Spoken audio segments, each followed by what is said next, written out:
ให้คุณเจมส์เล่าช่วงเวลาชีวิตแบบย้อนตอนไปสมัยตั้งแบบเด็กๆหรือว่าอะไรอย่างเงี้ยเติบโตมามีพื้นฐานชีวิตมายังไงก่อนที่จะมาเป็นเนี่ยเป็นเจมส์กิจทีวีอันนั้นก็เป็นพาร์ทหนึ่งที่ผมอยากรู้เพราะว่าอย่างที่ผมเคยคุยไปกับหลายท่านว่าเด็กผู้ชายนะผมคิดว่าถ้ารู้ว่านิสัยตอนแบบมัธยมกับมหาลัยเป็นยังไงเนี่ยมันพอจะเข้าใจตัวตนได้มันไม่เปลี่ยนไปเยอะในมุมผมอะอื้อหือือมผมว่า ก็เล่าคร่าวๆได้แล้วกันเล่าคร่าวๆอะไรประมาณนี้ได้ คร่าวๆได้อืคือมเราไม่ต้องย้อนไปถึงตอนที่เริ่มเป็นน้ำว่าวอ่ะเอาแบบว่าเริ่มมีความทรงจำแล้วอะคุณเจมส์ แม่งเอ้ยเริ่มจากน้ำว่าวเลยเหรอโอเคเอาแบบเอาก็ตอนอืมสักอนุบาลไหมเริ่มต้นจากอ่ะอนุบาลนะถ้ากำเติบโตลังพอมาเป็นจำคยังไงวามได้เออแล้วเราก็โตในยุคเราอะเนาะยุคเรามันโตมาผมโตต่างจังหวัดไงพี่บิ๊กพี่บวงโตที่ไหนฮะผมเด็กกรุงเทพต่างจังหวัดไหมฮะผมโตในกรุงเทพนั่นแหละฮะอ่าตรงกรุงเทพกรุงเทพก็อาจจะยากหน่อยแต่ของเจมส์จะเป็นโคราชอ่าโคอืมราชในยุคนั้นเนี่ยมันไม่ได้เจริญนะอ่าคือบ้านอืมผมมาอยู่ติดในเมืองปัจจุบันคือติดเซ็นทรัลเลยนะฮะ อ่าแต่ในอืมแต่ก่อนเนี่ยมันคือที่นาแบบเป็นพันๆไร่ตรงนั้นที่แบบมีแต่ที่นาอ่าแล้วก็มีแมลอืมงปอโง่ๆจนเป็นวลีของผมเลยที่แบบไอ้เฮียคนอีสานแม่งแดกแมงปอทอดเงี้ยไอสัตว์คือคนอืมแต่ละคนมึงไม่เชื่อกูอยากนั่นแหละจริงเหรออืมเราก็ได้เห็นมันมีอยู่จริงๆคือมันหาได้แบบนะคือมันจะมีสวิงอ่ะใช่ไหมสวิงผมเคยจับเล่นผมจับนู่นจับแมลงแล้วก็มีไอ้พวกอีกอันหนึงแม่งไปหาแบบแมงตั๊กแตนเงี้ยอืมแมงปอมันก็จับมา อืมแล้วก็จับมาแล้วก็แม่งก็ทอดแล้วก็โรยเกลือซีอิ๊วเฮียมันมีอยู่จริงๆก็คุณอร่อยไหมคือคืออย่างนี้แชทฟังดูมันจะเวอร์ใช่ไหมคือคุณลองคิดสภาพว่าถ้าคนไม่ได้เห็นภาพเฮียนั้นจริงๆอ่ะมันจะแบบไม่ได้มีการถูกปลูกฝังในเซเลบัมอย่างเงี้ยแล้วก็เล่าออกมาเป็นฉากได้ใช่ไหมว่ามันทำเฮียอะไรบ้างอ่าอ่าคือสมัยก่อนมันจะมีแบบคล้ายๆแบบผ้าพันคอลูกเสืออย่างเงี้ยพันอืเงี้ยมชุบเนี่ยเอาไปเล่นแบบอย่างเงี้ยก็มีเอาไปดีดใส่แมงปอก็มีอืบางคนมก็ไปจับแมงปอมาเอามาสู้กันอย่างเงี้ย เคยเห็อืมนไหมฮะแมงปอเป็นสัตว์ที่ดุร้ายมากนะหลายคนไม่รู้ว่าแมงปอดุมากไม่เหรอใช่แมงปอตัวเล็กๆนะแมงปอตัวใหญ่ที่แบบเห็นเป็นสีทองเป็นสีดำเป็นสีส้มๆอย่างเงี้ยอืมแมอืมงปอเป็นสัตว์ที่แบบโคตรดุเลยกัดเจ็บมากบางคนแม่งมาเล่นพนันกันด้วยนะเช่นแบบเอามา2 ตัวกันตัวไหนชนะเอามากัดกันอย่างเงี้ยแม่งกินหัวกันเลยเว้ยแม่งโหดมาก อืมเชี่ยแม่งอย่างนี้จริงๆใช่เพราะฉะนั้นแบบในสมัยก่อนของผมเนี่ยมันโคราชไม่ได้เจริญอืมแม่งคือที่นาสัสๆแบบเยอะไปหมดมีแบบสนามมอเตอร์คอร์สโง่ๆเราก็แบบเป็นเด็กที่เริ่มต้นมาจากแบบติดพวกทุ่งนาผมเป็นคนที่แบบวิทย์ปลาตั้งแต่เด็กอืมเนี่ยวอืมวางมองเล็กๆมองตาถี่เนี่ยวางทิ้งมองเอาไว้แล้วก็โรยอาหารปลาแล้วรอปลาแม่งเข้ามาติดมองเนี่ยแล้วเราก็ไปหยิบปลามาทอดเรื่องอะไรแม่งผมทำไปมั่วไปทั่วอย่างเงี้ย อืมแต่ว่าในเรื่องพาร์ทของการเรียนเนี่ยผมแม่งผมโชคดีที่ผมเป็นคนขยันเรียนแล้วก็หัวไวแต่ชอบทำอะไรหลายๆอย่างเช่นแบบเราโตมาก็ได้เรียนแบบเอ่อได้อยู่ในห้องประถมที่เราขยันเรียนคณิตศาสตร์มากอะไรประมาณเนี้ยก็เริ่มต้นจากอย่างนั้นแล้วก็เรียนดีแล้วก็เป็นนักหมากล้อมแต่ก่อนผมเล่นหมากล้อมอ่าเล่นจนได้แบบแชมป์ระดับภูมิภาคตะวันออก เชี่ยภาคอีอืมสานแหละพูดเลยคใช่นอีสานผมชอบเล่นโกะมันคือโกะนะแต่แบบอ่าสมัยก่อนไม่ค่อยรู้ อืมแต่ว่าผมบ้าผมเบียวอืมมีการ์ตูนอันหนึ่งชื่อว่าฮิคารุเซียนโกะเว้ยอืมผมก็เลยแบบใช่ชอบใช่อ่านแล้วเราก็ไปเล่นในไทยบีจีเกมสักอย่างผมก็เล่นฝึกอยู่ในนั้น แล้วก็เราก็ฝึกตรรกะในการแบบเล่นหมากล้อมอะไรประมาณเนี้ยอืมแล้วก็ตอนเรียนประถมเราก็เป็นคนที่เรียนเก่งมากผมเรียนโคตรเก่งเลยผมเรียนโคตรเก่งมากจริงๆคือแบบ ถ้าไปถึงเรื่องแบบระดับวิชาการระดับประเทศก็คงจะเป็นอย่างนั้นนะจริงๆนะคือผมมีคุณครูแล้วก็มีเพื่อนๆในห้องที่แบบเรารู้อยู่แล้วว่าเราต้องโดนโรงเรียนส่งไปแข่งวิชาการอะไรประมาณเนี้ยอ่าแต่พอมามัธยมปั๊บแม่งเสือกเข้าโรงเรียนเฮี้ยนี่ไงโดนติดกับดักโดตาแล้วก็กับดักแองเจิลอารีนาสมัยนั้นมันจะเป็นแบบโหมดในโดตาวอร์คราฟ3นะเล่นแองเจิลอารีนาเล่น SF เล่นเฮียอะไรไม่รู้ร้านเกมเราแบบติดกัดร้านเกมจนทำให้แบบชีวิตเราแบบจากแบบทะยานเรื่องความรู้งี้แม่งลงอย่างนี้เลย ลงเกมแม่งลงลิฟต์เลยแต่ว่าลงเกมก็คือ ตอนช่วงมัธยมต้นนี่คือแย่มากคือเป็นช่วงที่แย่ที่สุดของในการเรียนชีวิตผมเลยก็ว่าได้ คือแม่งแบบทุอืมกอย่างมันแบบบัดซบไปหมดทั้งที่แบบเราแม่งคือเราเรียนเก่งมากแค่ติดเกมเรียนเก่งอย่างเดียวมากเลยไหมมีปัจจัยที่ทำให้เราแย่ๆติดเกมอย่างเดียวเลยติดเกมอย่างเดียวเลย คือผู้หญิงไม่ผมเป็นคนที่แบบ คือในยุคนั้นคือการจะแบบมีแฟนสักคนหนึ่งมันต้องเปย์ผู้หญิงหนักมากมันไม่เหมือนในยุคนี้นะ โอ้ ในยุคนี้คือเราโทรหากันกุ้งกิ้งมันง่ายไง ในยุคสมัยผมนี่โอ้โหโทรหาผู้หญิงนาทีละ5 บาทนาทีละ3 บาทถูกป่ะแม่งแพงสัตว์ แม่งนับเป็นนา ไม่ ที ต้องตังค์ อ่า ไหนจะต้องซื้อดอกไม้ไปให้แม่งอีกไอ้เฮียแบบ ช่อหนึ่งบางเพื่อนกูแม่งถือไปอย่างงี้เพื่อนผมแม่งถือช่อมึง500เฮียกูแม่งแบบ50 บาทสักอันหนึ่งยังไม่มีเลย สมัยนั้นผมก็เลยแบบเริ่มต้นจากอะไรที่มันไม่ได้เกี่ยวกับพวกเพศตรงข้ามเลยเพราะว่า อยู่กับเกม เรารู้อยู่แล้วว่าแบบมันเล่นเกมมันกว่านะ อืม สมัยนี้แม่งแบบโทรหาเฟซโทรหาอะไรโทรหาไลน์ใช่ไหมมันก็ง่ายไปหมดในยุคนี้มันก็อีซี่ขึ้นเยอะนะครับพอมาต่อม.4 มัธยมปลายก็คือ เราก็เริ่มรู้ตัวเองแล้วว่าเราแม่งเฮี้ยสัตว์ต่อม.4 ได้เสือกห้องวิทย์คณิตที่แม่งจบกัน20 คนเว้ยย้อนความไปได้เลยใครเพื่อนกูใครดูคลิปนี้อยู่มึงสามารถมาคอมเมนต์พิสูจความจริงได้ว่าในห้องกูแม่งมีคนอายุ23เรียนอยู่ม.6 กับกูเฮียจริงแม่งโคตรโหดโรงเรียนราชสีมาวิทยาลัยมีคนอายุ23ปีเรียนอยู่ม.6 กับกูไม่จบสักทีแล้วแม่งวันๆเขาจะดูดบุหรี่กันเสพยาแล้วก็เข้าแคมป์ลูกเสือแม่งก็ไปเย็ดตุ๊ดนะเย็ดตุ๊ดเต็นท์ลูกเสือแม่งเย็ดต่อคิวเย็ดตุ๊ดมันมีเฮียอะไรแบบเฮียอะไรไปหมดโรงเรียนผมแม่งหัวควยเลยไม่รู้จริงๆเชยแบบแม่งบ้าเดี๋ยวโรงเรียนคุณเป็นชายล้วนไหมชายล้วนเหรอ ชายล้วนฮะชายล้วนแต่ความมันเนี่ยคุณต้องไปถามพี่อาร์มได้เลยหรือว่าดูคลิปนายอาร์มหรือว่าคลิปของผมก็ได้โรงเรียนของผมแม่งบ้ามากคือในยอดพีระมิดเนี่ยโรงเรียนยอดพีระมิดท็อปพีระมิดเนี่ยคือเด็กเรียนเก่งกับเด็กรวยใช่ป่ะแต่คุณก็สามารถแบบมีลูกแบบเด็กกระจัวที่เป็นลูกกุ้ยอยู่ข้างล่างนี่ไปผสมกับเด็กรวยได้เด็กกระจัวบางสิ่งบางอย่างแบบเด็กรวยบางทีลูกคนรวยอาจจะเฮี้ยอาจจะผสมกับคนเฮี้ยก็คือเป็นหัวหน้าพวกเฮี้ยที่อยู่ล่างๆก็จะเกิดเป็นสังคมเด็กรวยแต่ว่าเฮี้ยอยู่กับลูกคนเฮี้ยก็เลยแบบมั่วไปหมดเลยคือในนั้นมันมีตั้งแต่ลูกนายพลยันแบบลูกสอเฮี้ยอะไรก็ตามใช่แต่ลูกนายพลโดนตบหัวอย่างนี้นะยัดแม่มา10 บาทได้เฮี้ยมาได้บุหรี่มีเปล่าเฮ้ยผมอย่างนั้นจริงแม่มึงใครวะเฮียแบบมาตัวนี้แต่มันก็สร้างคนอย่างในอาร์มาได้นะแสดงว่ามันก็ไม่ได้เป็นโรงเรียนที่แย่มากนะหรือมันยังไงมันเป็นโชคดีมันเพชรเหรอคือราชสีมาวิทยาลัยมันใหญ่กว้างเกียรติภูมิที่สรรสร้างไม่น้อยหน้านี่ผมท่องสโลแกนโรงเรียนได้ผมเคยทำคลิปโรงเรียนไว้นะว่าทุกคนที่เรียนจบโรงเรียนเนี่ยจะท่องได้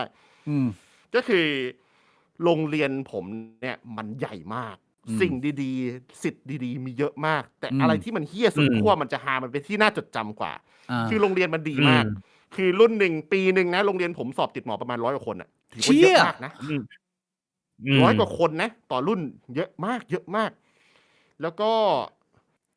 ผมเนี่ยเสือกมีเพื่อนหลายกลุ่มโรงเรียนผมมันมีหลายประเภทอยู่ที่ว่าเราจะมองอะไร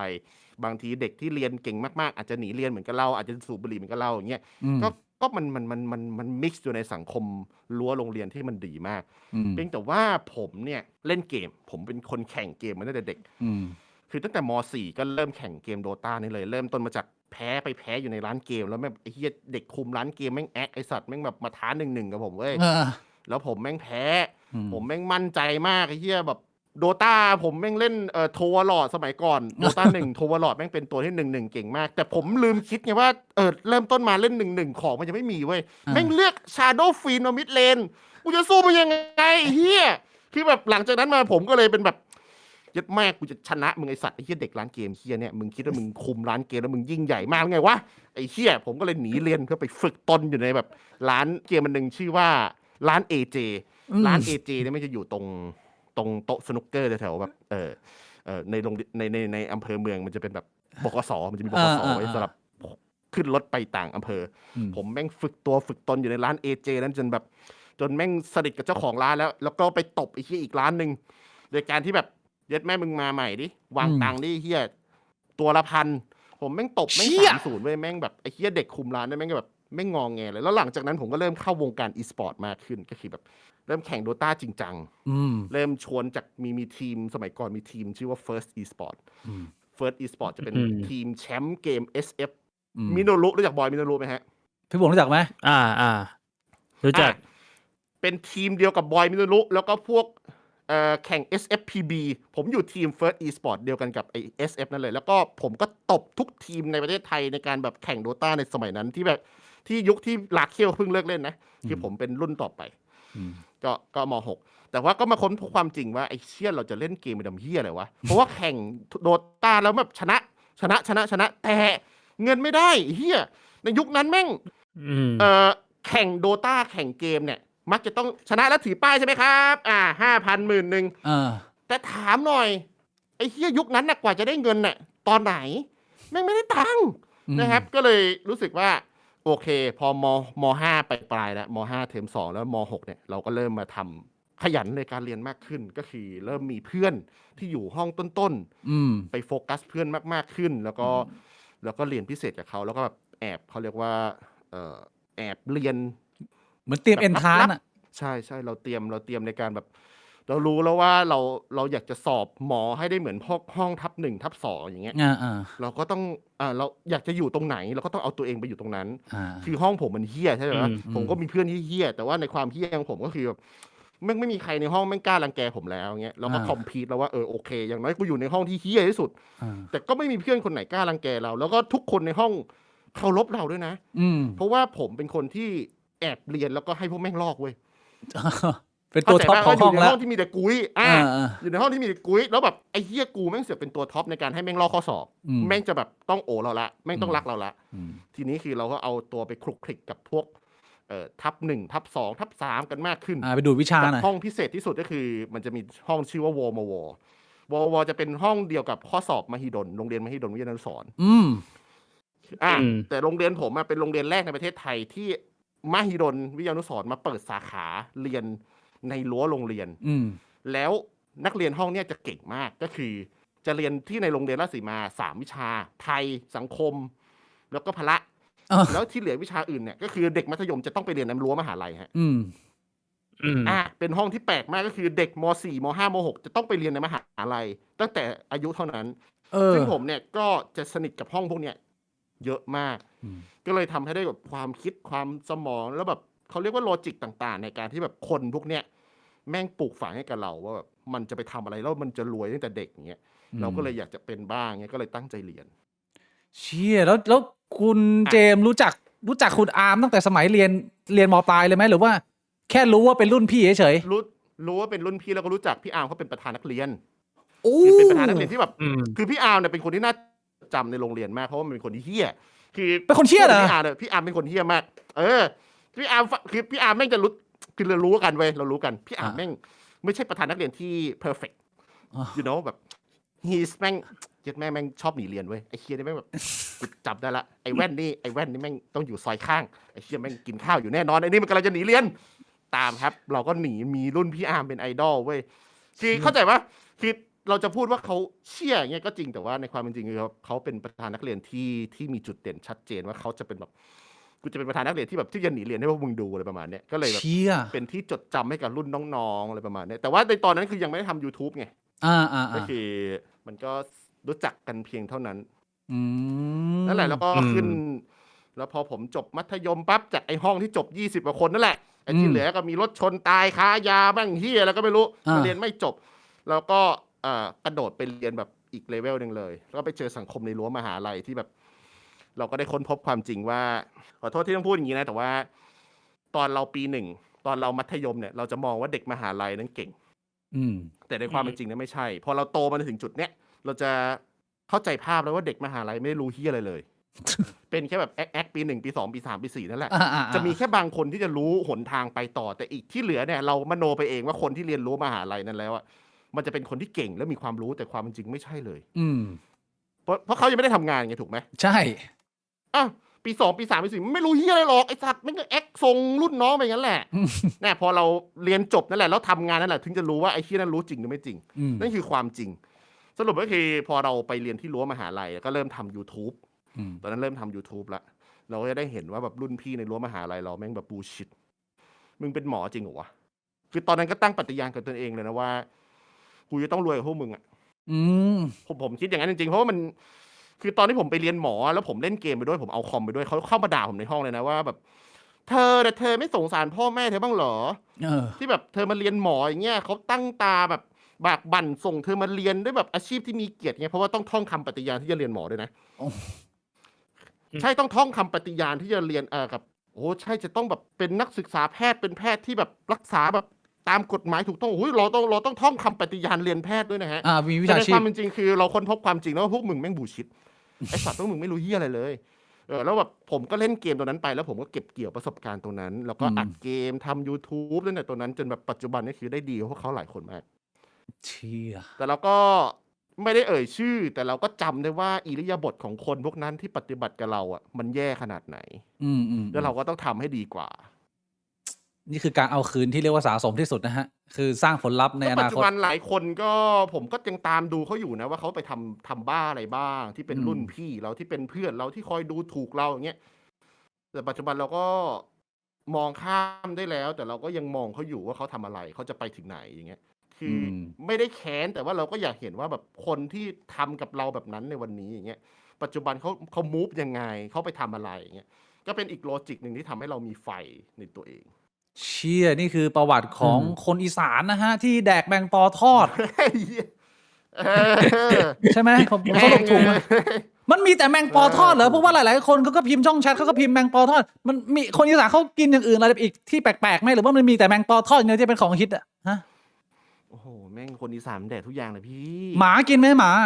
โอ้ยทุกวันนี้มันหอนไหมล่ะถ้ามันไม่หอนแล้วก็โดนไปแล้ว เชี่ยหมาแดกเหรอ มีะไรบ้างอ่ะโอ้ยอีสานก็ติดกับชายแดนคนมีอะไรกับแป๊บในปัจจุบันยังมีเลยถือว่าท่อ PVC อ่ะท่อแป๊บอ่ะ อันนั้นมันคนเขมรไม่ใช่เหรอไม่ใช่คนไทย ที่ปีเท่าแป๊บ ใกล้ๆกันแหละ เหมือนกันนะ ใกล้ๆกัน คนเหมือนกัน เออ เชี่ย คนเหมือนกันต้องเรียกว่าคนเหมือนกันแต่ไม่ใช่คนอีสานนะคนต่างประเทศจะติดภาคอีสานติดภาคอีสาน อ๋อคนต่างประเทศติดภาคอีสานปีท่อแป๊บนะ อ่ ปีหมา คนต่างประเทศใช่ใช่ คุณว่าการกินหมากับการปี้หมาเนี่ยอันไหนทำใจไม่ได้มากกว่ากันมันผิดจริยธรรมในยุคปัจจุบัน แม่งเฮียทั้งคู่อ่ะหมาในใจมันคงแบบฆ่ากูเหอะจริงๆเอากูไปปี้นะพี่นะ เอ้า ถูกไหม สมมุติว่าถ้าเราเป็นสมมุติว่าเราเป็นหมา มีตัวเลือกว่าระหว่างมึงโดนแดก มึงโดนย่าง กับมีอะไรเข้ามาในจิ๋มมึงแป๊บหนึ่งแล้วเซลล์อ่ะ พี่ เอ้า ถามมาได้ยังไงวะเนี่ย เอาคุณต้องมองตามความเป็นจริงดิ คำถามฝึกโลจิก มันก็เฮี้ยหมดอะเหรอ มันเฮี้ยหมดแต่ คำถาม ว่า ฝึกโลจิก คุณว่าอันไหนมันแย่กว่าล่ะถ้าเกิดจะเปรียบเทียบอ่ะ โอ้ยผมว่าคือถ้าแย่ที่สุดก็คงจะกินนั่นแหละ กินแย่กว่านะ โดยรวมก็คือผมคิดว่าทั้งหมดอะแย่หมดอะทั้งหมดแย่หมดนะพี่บอกว่าไงระหว่างโดนกินกับโดนปี้อันไหนโหดกว่า เอาถ้ากูเป็นหมาตัวเมียโดนกินก็น่าจะโหดกว่าแต่ถ้ากูเป็นหมาตัวผู้กูอาจจะบอกว่าแบบมึงแดกกูก็ได้นะ มันแปลกไหมที่ว่าในมุมมองของหมา ถ้ามึงโดนกินน่ะคือสิ่งที่โหดกว่า แต่ว่าในมุมมองของสังคมมนุษย์อ่ะเรามองว่าการข่มขืนสัตว์เนี่ยเป็นสิ่งที่รับไม่ได้มากกว่ามึงแดกหมาน่ะคนยังพอทำใจได้ แต่ถ้าเกิดมึงข่มขืนสัตว์เนี่ยเขามองว่ามึงเป็นไอ้โรคจิตมันยังไงพี่บ่วงมันมีความย้อนแย้งไหมหรื มั อน ไม่ ยังไง แปลกหรอกมันก็คือ perspective มันก็คือมุมมองไง อืม ก็เรามองผ่านเลนส์ของมนุษย์มันก็ใช้ศีลธรรมของมนุษย์ใช้แบบว่าตรรกะของมนุษย์เป็นตัวตัดสินมา อืม อืม ก็นี่นะฮะ คือชีวิตของคุณเจมส์กิสทีวีนะฮะ